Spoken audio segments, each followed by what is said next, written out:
Thank you so much for joining me. It's great to chat.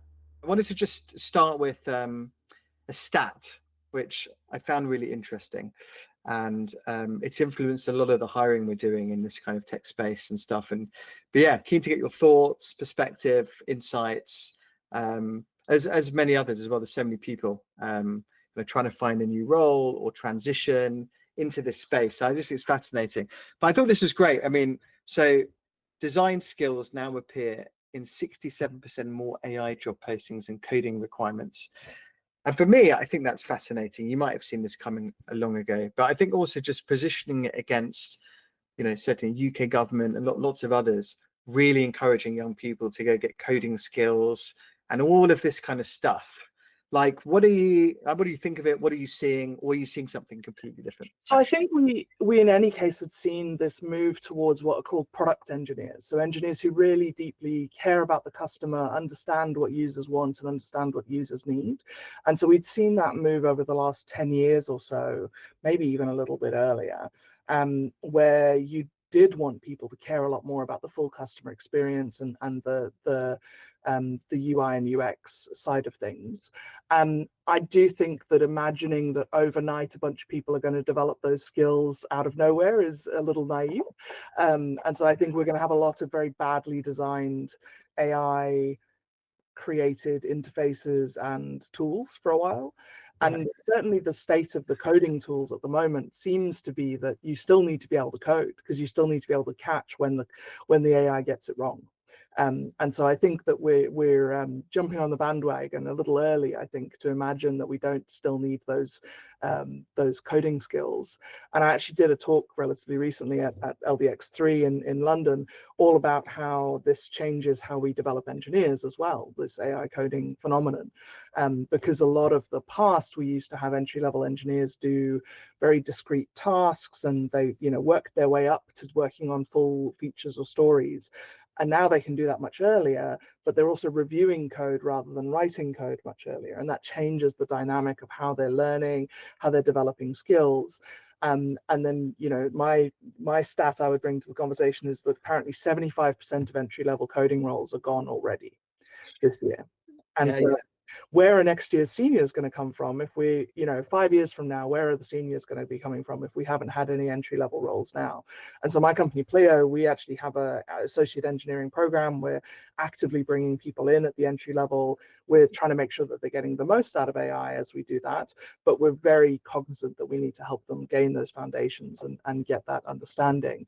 And realizing that we still have to grow our own engineers, even if the industry is assuming that all of that work will get done by AI now.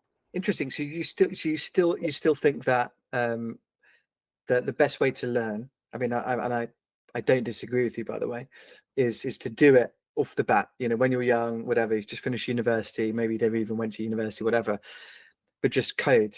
Forget the AI tools that can help you.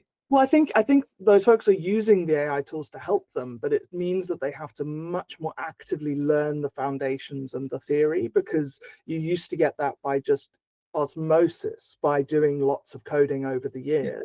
And now they don't do as much coding. They do a lot more reviewing of code, but that doesn't necessarily teach you all the stuff that you've got to watch out for and all the things that can go wrong. Yeah, I guess it doesn't help when you see like vibe coded companies getting $1 billion valuation in like no time at all. Yeah. Because you're like, well, hold on a sec. Why would I, if you can imagine, a young person and be like, hold on, why would I want to come and, spend 2-3 years at Pleo learning to code when this chap's gone and just made $1 billion vibe coding? And I think it's interesting. I'm not convinced there's actually many places that are truly vibe coded. Like, they're still hiring senior engineers. They're still hiring people who are able to read the code and see what's wrong with it. And I think that's one of the sort of dirty secrets of the AI industry right now, is even the companies that are selling the AI coding tools, there's a very small proportion of them that are using it on their own system. Interesting. And that's quite interesting. So Gergely Aros did a great talk at LDX3, where he had spoken with a bunch of the Claude code engineers. And yes, a certain proportion of their code base is now written by AI, but it's not 90%. It's not 100%. It's proportion, and it's getting bigger over time. But even the folks who are building the AI coding tools are not using the AI coding tools for 100% of their development, which I think is you've got like the reality, and then you've got like the marketing to buy the products and stuff. And also, if we go up a few notches, you know, obviously Mark Zuckerberg is trying to poach people for billions. Yes. Actual humans for his super intelligence thing, which I think is really interesting in itself. Yes, yeah, and interesting because the sort of AGI, so generalized artificial intelligence, is not going to come from LLMs. There's absolutely no way. They're very limited in terms of their reasoning capability. They're fundamentally, I mean, extremely sophisticated autocomplete, but they're predicting what you want to hear, not what's correct. And so I think that there's also a very interesting sort of disconnect at the moment between people who understand the underlying science and technology, and the people who over assume what's possible and extrapolate out from that. So we've got this huge, you know, I read something recently saying it's bigger than the dot-com boom already, like the hype cycle that we're in. And if you work backwards from how much it actually costs for a token at a time, you really struggle to imagine this becoming a profitable industry, because what people would have to pay for and how much cheaper compute would have to get for them to not have to pay thousands of dollars a month for the tooling if they were paying the true cost of it is really interesting as well. The individual, forget the business stuff, but like everything's about $20, right, or 20 quid a month. Like, how can you Claude Code, I think, is 200 a month, but yeah, the upgraded stuff. It should probably be 2,000 if you were actually recouping your cost, and that's the real challenge. Is there's an assumption that the whole thing is predicated on things getting better and cheaper. And yes, technology has a long history of becoming better and cheaper, but your fundamental model has to be good enough for that to happen. And the underlying technology needs to not have massive structural limitations. And I think the reality of LLMs is they do have massive structural limitations, just in terms of how they work and what they are. Where do you think we'll land on these then? Oh, I think we're going to have a massive crash, would be my personal prediction. I think that if OpenAI have got, you know, the revenue level that they've got right now, and they're still losing billions every year, that tells us a lot in terms of what people are willing to pay, and in terms of what the unit economics look like. And so there's just a whole lot of hope, just hoping that it'll get cheaper, that it'll get better. And I'm personally not very convinced that it's going to get as cheaper and better as it needs to be for it to become a profitable industry. It's very interesting because I forget the lady's name. She was the CTO of OpenAI and just started. Yes. Do you remember her name? I can't remember. Name as well. Anyway, so I thought what was fascinating about that is she doesn't have a product or whatever. She took a few folks with her, obviously, who are like, you know, exceptional at what they do, and attracted billions of investment from VCs and stuff. So there's still an awful lot. I mean, obviously, but there's an awful lot of money pouring in. And I actually, to your point, there'll be a day of whatever reckoning, for want of a better word, where, you know, these firms need to start making money, and it needs to just, you know, and it's hard to see if you're selling, you know, monthly memberships. I mean, maybe the money's in the enterprise stuff and things like that. I mean, I don't know. We'll see how it. No. It's hard to predict. I think if you could actually replace engineers and charge similar to what engineers used to cost, maybe there's a world where it pays off. But also, I just don't see it getting good enough to fully replace engineers. Just from the trajectory that we've seen and the reduction in improvement that we're seeing, it's sort of plateauing already, and I think it will continue to do so. But broadening it out from engineers for a second, it does help an awful lot of people in their work at just a very basic level. You know, so whether that will be enough to sustain these business models, or I mean, it's going to be interesting to see. I mean, I think Google's going to be a big winner. I think I don't know. I mean, because they're fully vertical, they're doing the whole thing, and the Gemini is plugged into almost everything. Maybe they'll even be, I mean, they probably know me better than I know myself anyway, but they'll know me even better now, and maybe more targeted advertising and things. I mean, it's gonna be. Yeah, I think that sort of ubiquitous, it's part of everything and it's integrated everywhere. That is where the winners are going to be. I think the chances that people are going to go somewhere separate to consult an LLM are lower day by day. And the difference between models is less day by day as well. Where we're seeing this sort of plateauing and what's the right word? Converging of capability. And so if you can't promise huge new capability with every model refresh, then it gets, maybe we're closer to the reality of what it will look like. But yeah, I continue to be fairly skeptical about it being as transformative as people hope it will be. And there's some danger in that, right? Because it could be genuinely transformative, but still feel like a failure compared to expectations. And I think that's really tough. I personally find it interesting as well, because I am not someone who ever struggles with a blank page. I'm not somebody who struggles to get a framework out of my head or some content out of my head or anything like that. And so I find it much less useful than people who struggle with a blank page. Like if what you need is a start of 10, then I totally understand it can be very useful. But if you don't need that start of 10, most of the time I end up throwing away what the AI gives me, because it's just not high enough quality to have skipped any stages for me. And I don't personally find it to be very useful or very high quality communication either. Like I end up rewriting almost everything it writes because it just sounds so like boring middle manager. Is the sort of the general sort of feel that comes out of it without any direction, right? Now, is there, without wanting to hurt its feelings, is there anything like, do you not feel at all that used in the right way, it can help you be more productive and get through more stuff? Or whether you're outsourcing really low, what's the right word?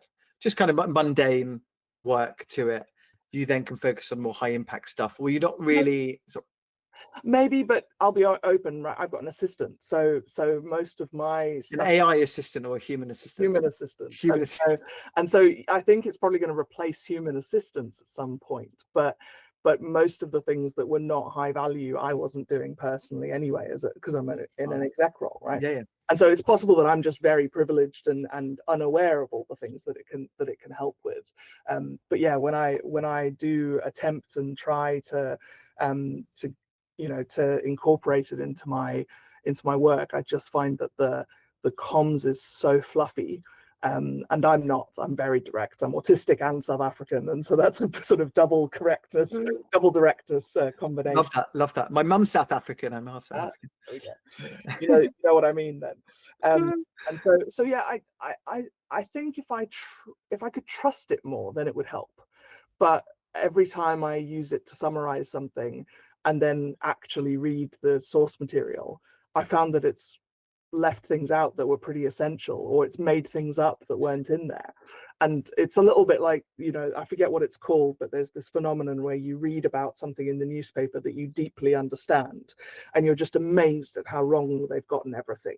And then you turn the page and completely believe the next article that you read, which is about something that you don't understand or don't know a lot about, even though your experience a moment ago was that it was, very incorrect about your own area of expertise. We don't remember that it's probably equally incorrect about things that we don't understand. And I think that's where the risk lies, in us ending up in a world where everything's being written by AI, everything's been read and summarized by AI, and then people are operating off poor summaries and poor articulation. Like, we should just cut to the chase and just use the bullet points ourselves, rather than expand out into full-length text, re-summarized, re-expanded, re-summarized. It just feels like there's something going wrong in that.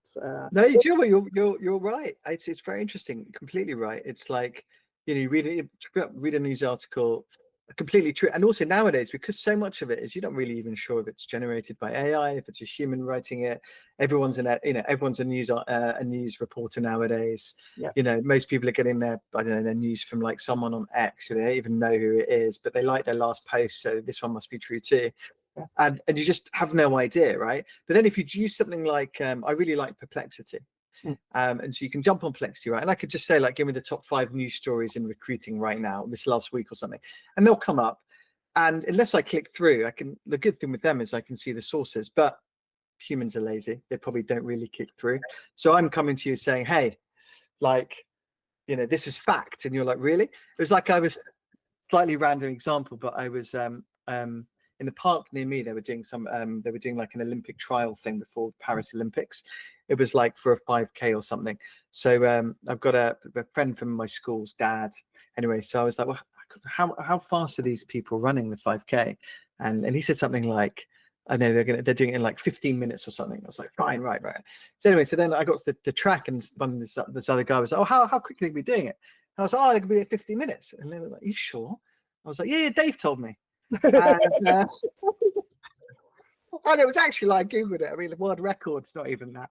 So I was like, I just blindly believed him because, like, he's my friend, and of course he's right, And I think people just do that generally. They believe someone. If they believe something that someone believes, they believe everything that this person believes.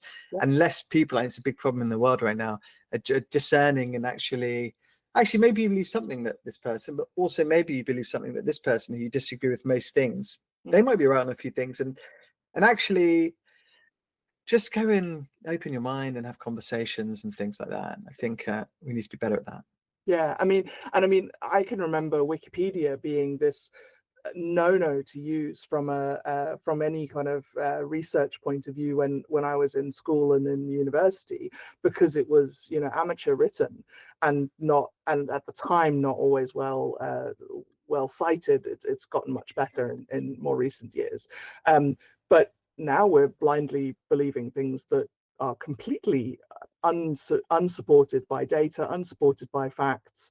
I worry more from a philosophical point of view. This is part of a broader, like, post-facts reality that we've seen in the US has then led to really horrific political outcomes, that people just don't believe that anything's really true, and so you can choose what you believe from and that facts and reality and truth don't matter at all. And like, that's just a super dangerous world to be in, I think. And I think in business it's even more dangerous because you've just not got the oversight and the there's not a part of your company that's the opposition making sure that you're accurate, right? Everybody's pulling in the same direction, and so if they start pulling in the same direction on faulty data, then it's just going to go downhill, right? I think it's going to be a real telling thing for companies, whether they're based on fact and whether they've got accurate data within the company,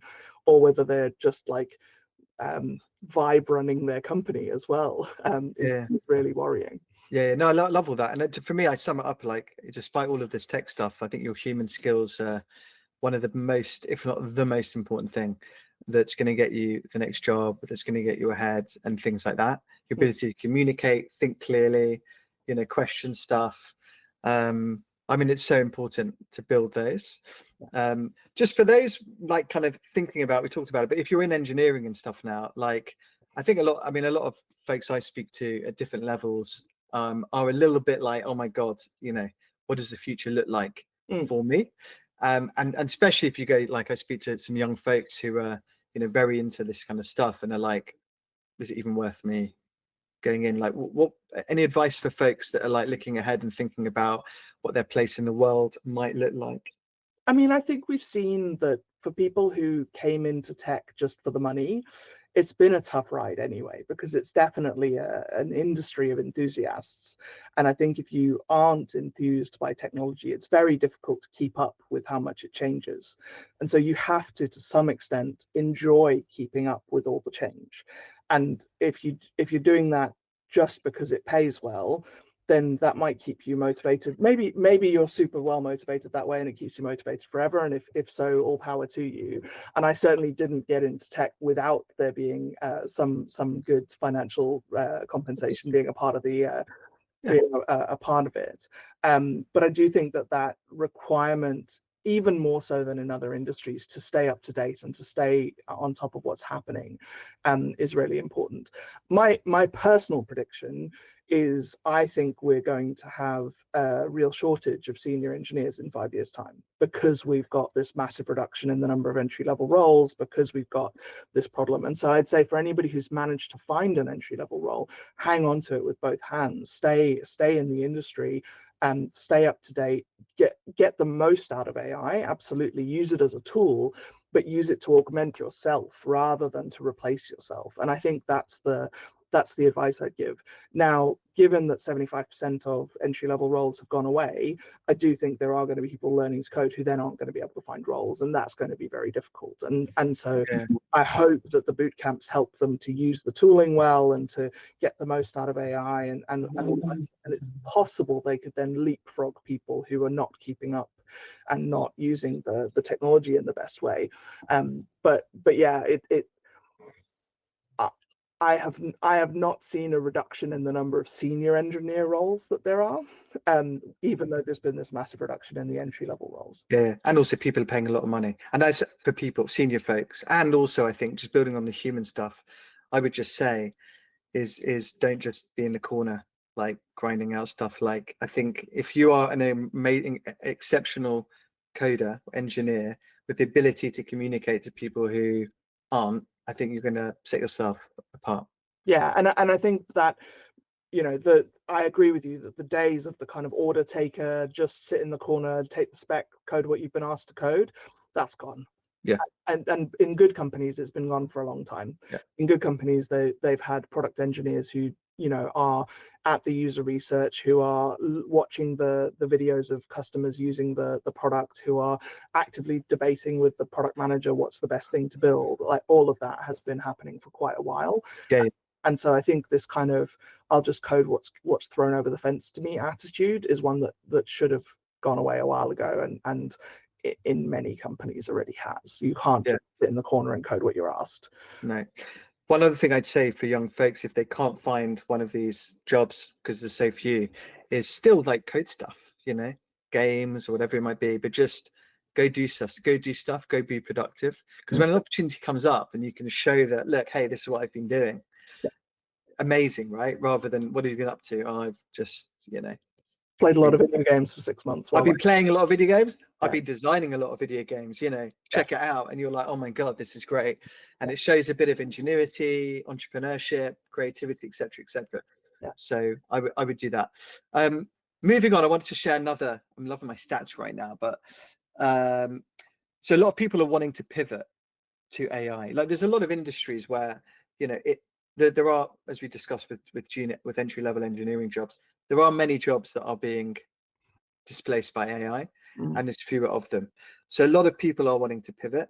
Now, good stat, I hope this isn't a made-up stat by AI. No, I'm only joking. 74% of successful AI career pivots come from non-technical backgrounds, which I find is really interesting.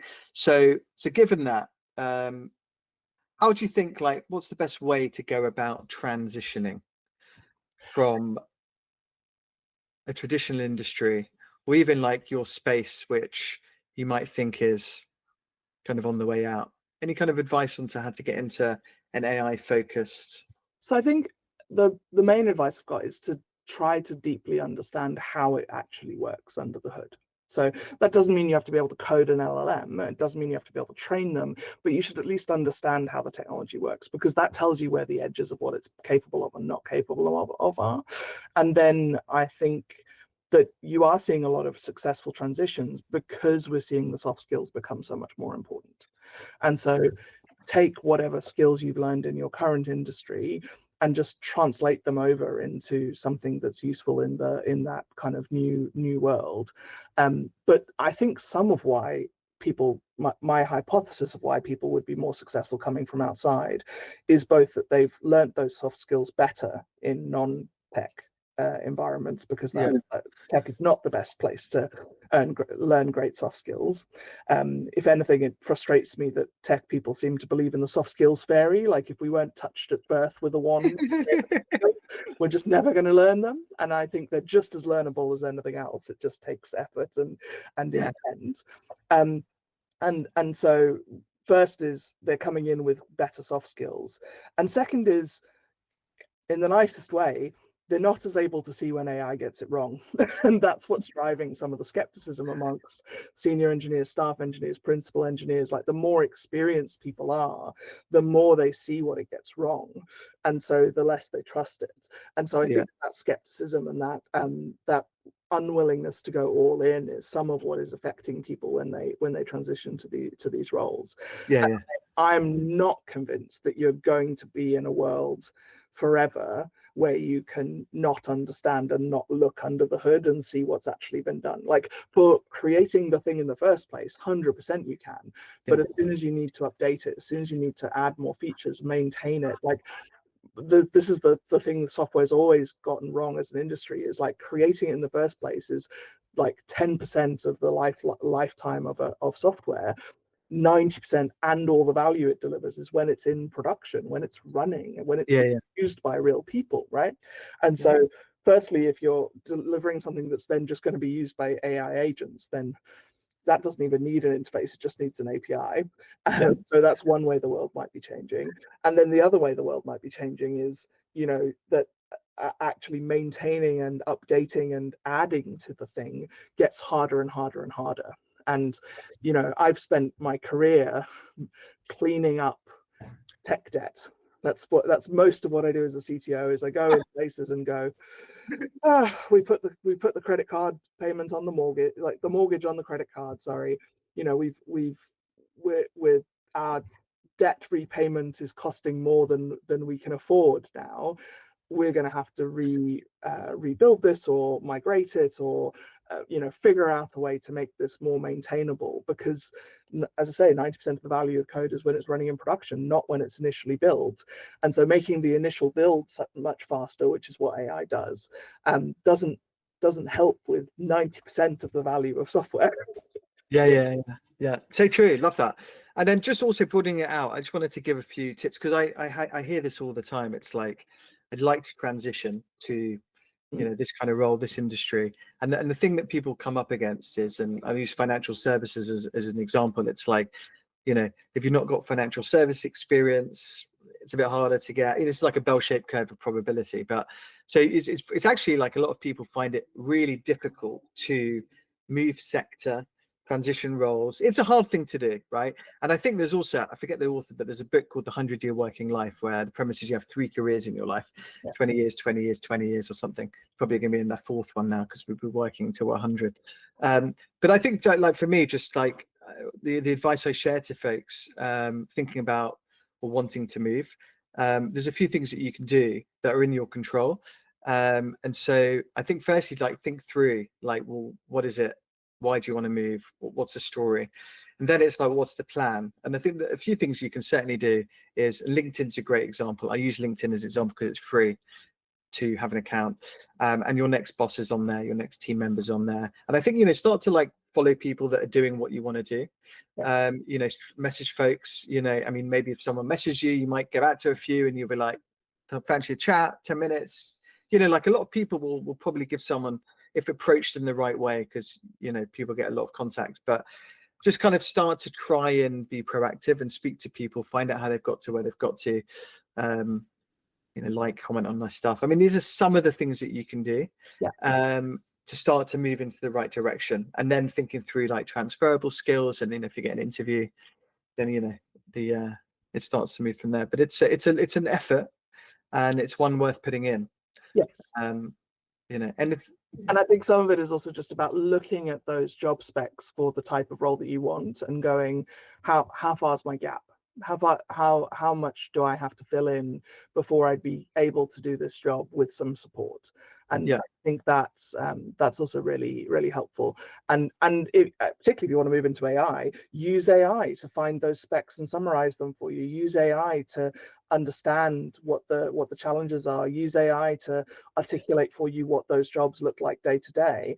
And as you say, people will help you, but they're much more likely to help you if it's very obvious that you've done your research and you're asking them for things that you can't Google. You can't just ask ChatGPT. You can't just find if you look hard enough on LinkedIn. Yeah. And you can use the chat thing, right? You can go ask your chat on GB, say, hey, I want to move into, and you can start to prepare. And things like that. But it's a hard one, and some of these career paths are still emerging. If you're really moving it, so it's going to be interesting to see how it materializes, but it's doable. It can be done. And it's well worth doing. And also the other thing I would say is that again, your next job might be just a stepping stone to because you might, let's say you're in a sales type role and you want to move into AI, maybe that's the way, and then you can start to transition internally. Because often I find if you're transitioning internally, it's a little bit easier because you've got some of the kind of social credibility you've built up and people know you, and they're probably more willing to give you a shot.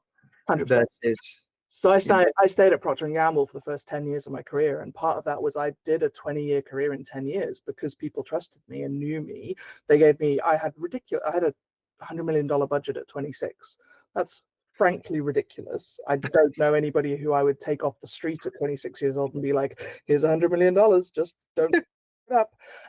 But as somebody who had at that point quite a number of years, I joined P&G when I was 19, and so I had 7 years of credibility behind me, and it meant that I got given the opportunities at a much younger age, a much earlier point in my career than I ever would have done otherwise. And I think there's definitely some upside to staying in companies. The thing to be aware of is whether you're getting 1 year of experience over and over again, or you're getting multiple years of experience. Because I think there are some jobs where you're getting a year of experience over and over again. And some jobs where you're building and you're getting 2-3 years of 4 years, 5 years, 6 years. You're getting different and additional experience. You're not just in a kind of widget, turn the dial and crank the widget out kind of role where it's the same thing every day.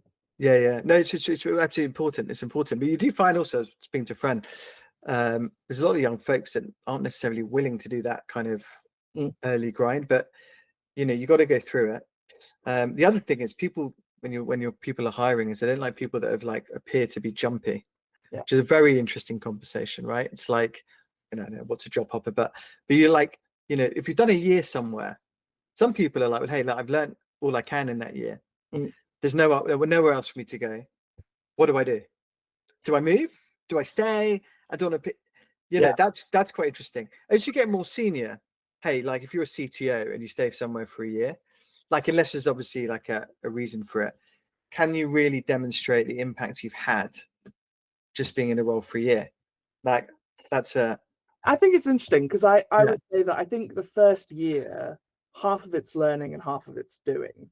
And so I'd argue your second year is your best year because you've understood the reality, but you're still new enough that you don't get inured in it. You don't get unable to see how things could be different.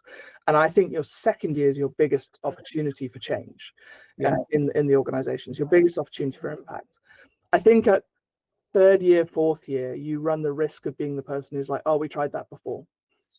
And there's some argument for third year, fourth year being diminishing returns, but I'm personally of the opinion that second year is the massive impact year for most people in most roles. And then I think the risk of always just doing a year, on the one hand, you're always in learning mode, which feels fantastic. Yes. But the payoff isn't necessarily there for the company side of things if you're only there for a year. Do you think it would affect your career prospects if you did that year? Yes. Or not anymore? I think people still look at it and go, well, hang on, you only stayed 6 months past your probation. If you're on 6 months probation, does that mean something went wrong when you were not in probation and being looked at over, that being managed more closely? And I think that there is a risk when you move, and there are people who move even less than a year. You see lots of 9 month.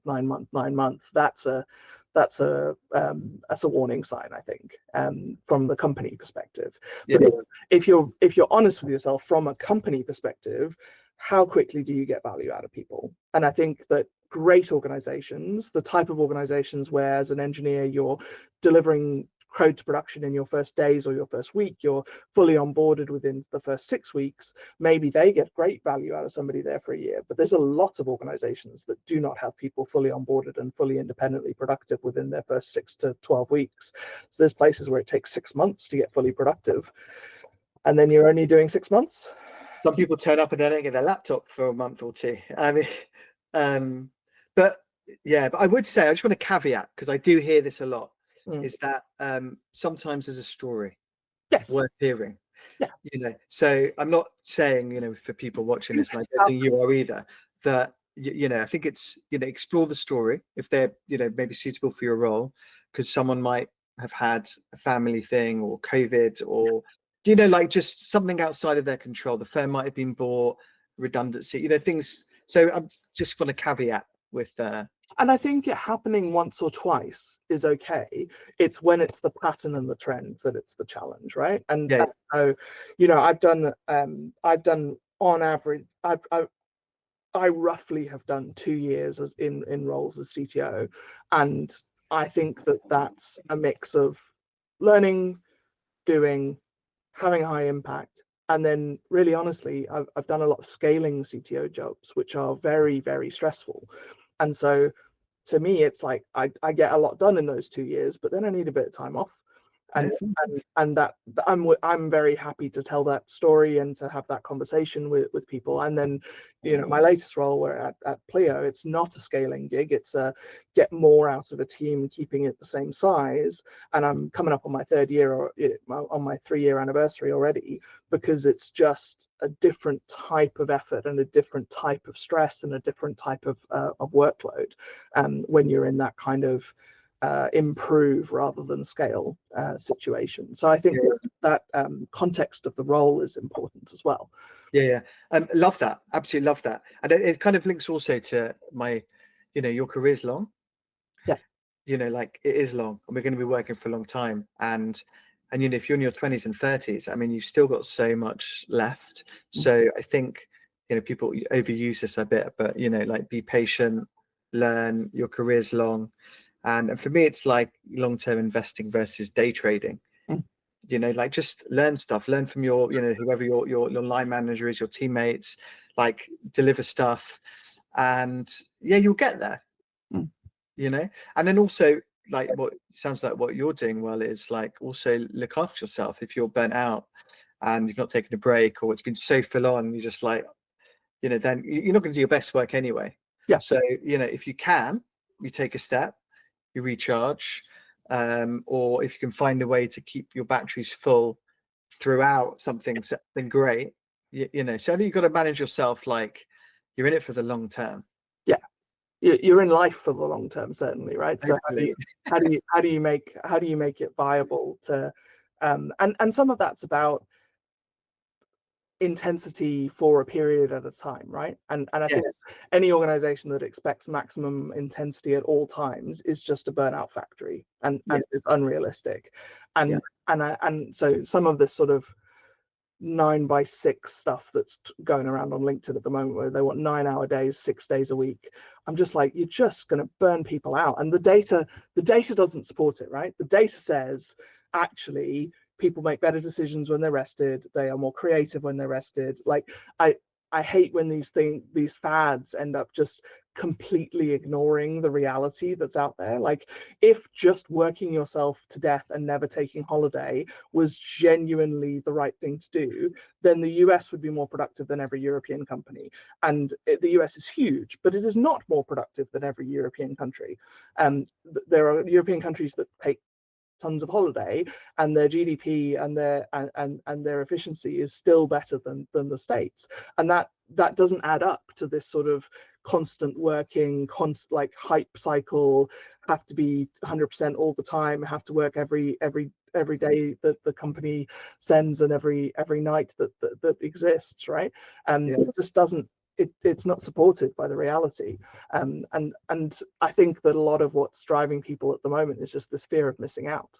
They're just so worried that somebody else is going to get more funding, somebody else is going to get further ahead, somebody else is, and it's like, haven't we learned yet that execution is what matters, not ideas. Like, ideas are great, but execution matters a whole bunch more.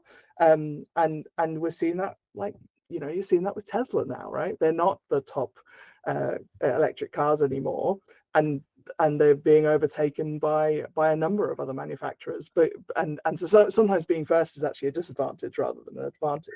Yeah. Three things to that. Firstly, it'd be interesting to explore why on earth no major tech firm has ever started in Europe, only the US.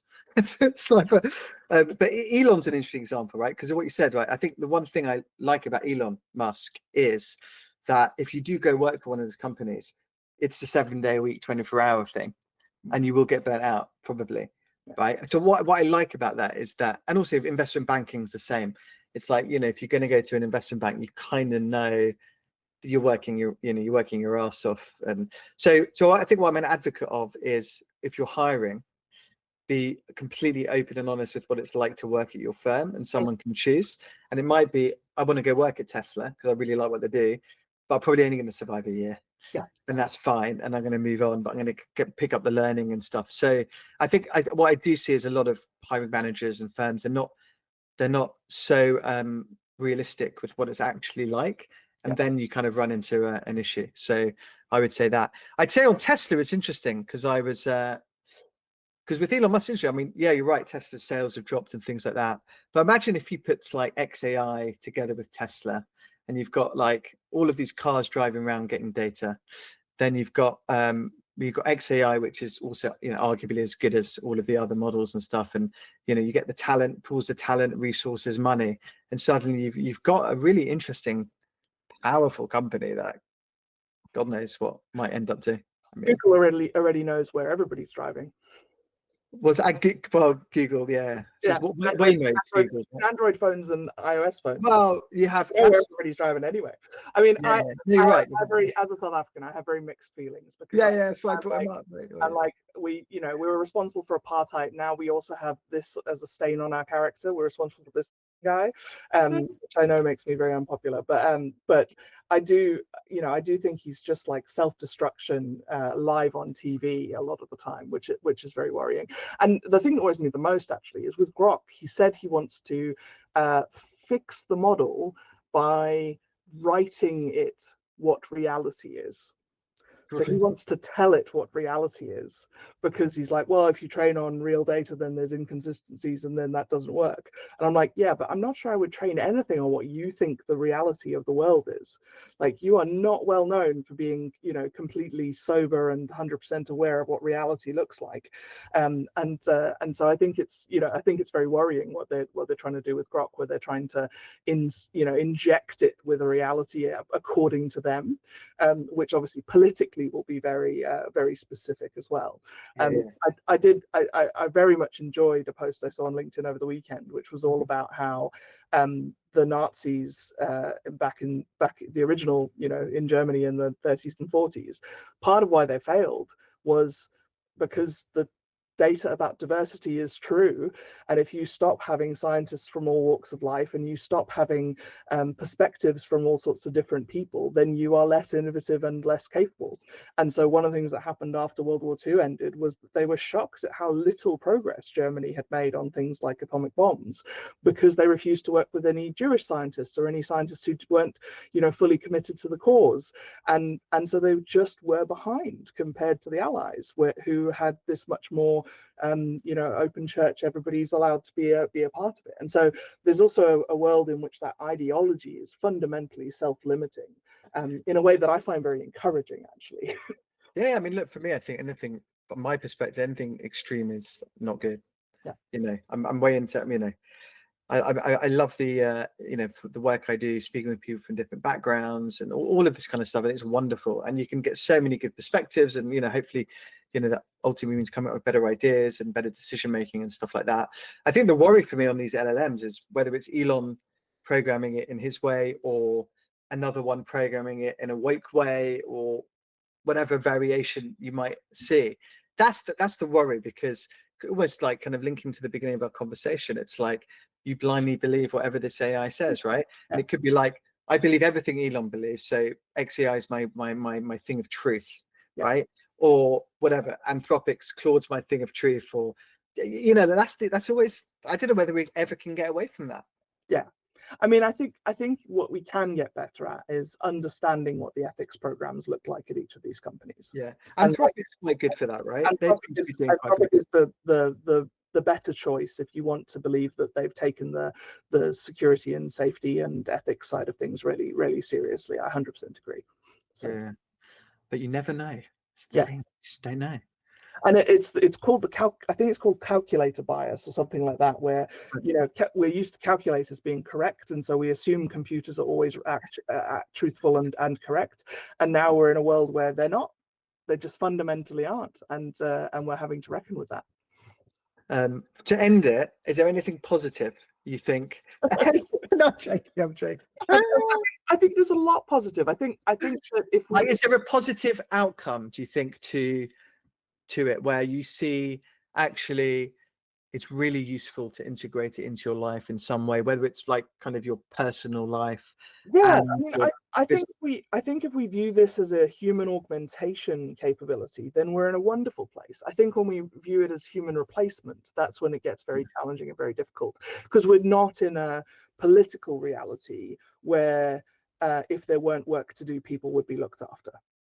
Yes, I think that's the anywhere in the world. Yeah, I mean, if we imagine a Star Trek future where we're post-scarcity, everybody has everything they need, and it's all just about capturing creativity of humanity and making sure we do the most with it. Totally different world. Until we're in that world, I think we have to view AI as an augmentation to humanity rather than a replacement of. Yeah, I'd love to get to that Star Trek world. Yeah, me too. That'd be cool. But I think you're right. There's also, like, generally in reality, a lot of inertia to some of these things. Like us humans, kind of, a lot of people aren't first movers. Takes a while to, a lot of people still amazingly aren't even using any of this stuff or even trying it. So there is a lot of inertia and things take a little bit longer. I did think that it would come after blue collar jobs first. And it's interesting actually that it's the other way around. Yeah, it's not. Yeah. Robots are harder to build. And so yeah, it's gonna come after white collar and light blue collar jobs first. Yeah. Awesome. Meri, thank you so much. Great chat. Thank you. I love that. Nice. Thanks for having me.